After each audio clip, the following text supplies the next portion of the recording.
पाठ 12 परीक्षा। बरसात का मौसम था। बच्चे कागज की नाव बनाकर गली में खेल रहे थे। वे रजत को भी कई बार पुकार चुके थे, पर उसे कुछ अच्छा ही नहीं लग रहा था। दादाजी ने प्यार से उसकी पीठ थपथपाते हुए पूछा, क्या बात है भाई, आज हमारे हीरो का मुंह क्यों लटका हुआ है? देखिए ना दादाजी, पापा जी कहते हैं कि मैं हीरो नहीं जीरो हूँ। रजत ने कहा, तो ये बात है। परीक्षा का परिणाम अच्छा नहीं आया है ना? पर तुमने तो कहा था कि तुमने पूरी तैयारी की है। दादाजी ने नरमी से पूछा। आप लोगों को क्या पता कि परीक्षा देना कितना मुश्किल काम है।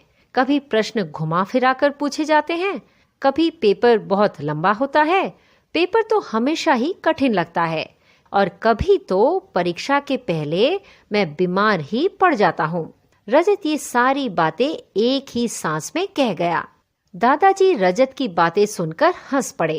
चलो तुम्हें एक किस्सा सुनाता हूँ, शायद तुम्हें अपने प्रश्न का जवाब मिल जाए।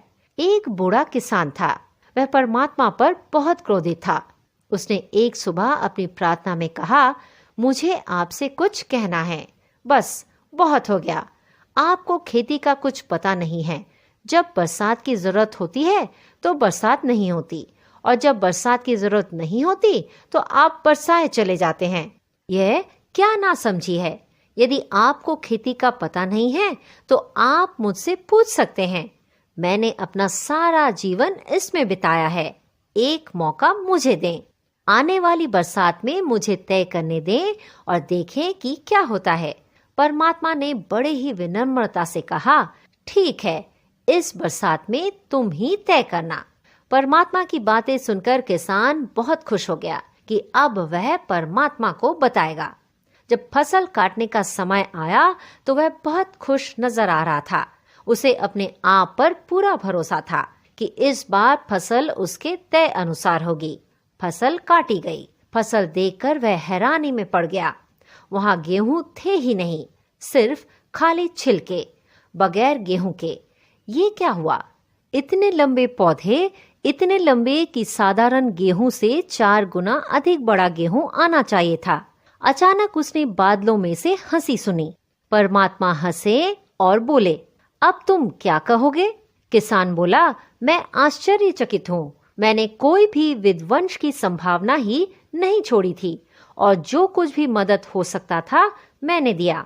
पौधे इतने अच्छे बढ़ रहे थे और फसल इतनी हरी भरी और खूबसूरत लग रही थी, पर मेरे गेहूं को क्या हुआ? परमात्मा बोले, क्योंकि तुमने सारी चुनौतियों को टाल दिया। गेहूं का विकसित होना असंभव था। इन्हें चुनौतियों की जरूरत होती है। किस्सा सुनकर दादाजी रजत का चेहरा देखते रहे। उसके चेहरे पर निराशा की जगह जिज्ञासा नजर आई। दादाजी, मुझे बताइए, चुनौतियां क्या होती हैं? दादाजी बोले, बेटे, जीवन का दूसरा नाम संघर्ष है। सबके जीवन में मुसीबतें आती हैं। उन्हें दूर कर अपने लक्ष्य को पाना ही जीवन है। मनुष्य को परिश्रम करते रहना चाहिए। परिश्रमी मनुष्य कभी शिकायत नहीं करते, और न ही वे अपना दोष दूसरों पर डालते हैं। धीरे धीरे रजत को दादाजी की सारी बातें समझ में आने लगी। उसने दादाजी से बड़े आत्मविश्वास के साथ कहा, दादाजी, अब मैं कड़ी मेहनत करूंगा और कक्षा में अव्वल लाऊंगा।